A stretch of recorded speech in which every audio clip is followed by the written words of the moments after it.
அடுக்கு தும்மலா, மூக்கில் நீர் வடிதலா, கண் ஊறலா, கவலையை விடுங்கள், நிரந்தர நிவாரணம். பாரம்பரியமிக்க மயிலாடி பெரியவர் பூவார் கிருஷ்ணன் அவர்களின் புதிய கண்டுபிடிப்பு பீனிச அடுக்கு தும்மல் தைலம்.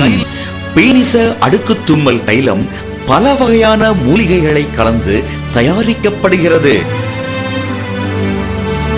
பிறகு மருத்துவரின் சோதனை முடிந்த பிறகே தைலம் எடுக்கப்படுகிறது.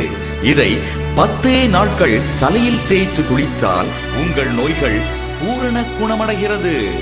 மேலும் எங்களிடம் தோல் சம்பந்தப்பட்ட நோய்கள், மூட்டு வலி, கைவலி, கால்வலி, கழுத்து வலி, இடுப்பு வலி, கைகால் குடைச்சல், முதுகுவலி இவைகளுக்கு உடனடி தீர்வு காண வருகை தாருங்கள். பக்க விளைவுகள் இல்லை. டாக்டர் பெரியவர் பூவார் கிருஷ்ணன், எலும்பு முறிவு வர்ம வைத்தியசாலை, மயிலாடி. தொலைபேசி இலக்கம் 0452267211 மற்றும் செல் நம்பர் 9443893667.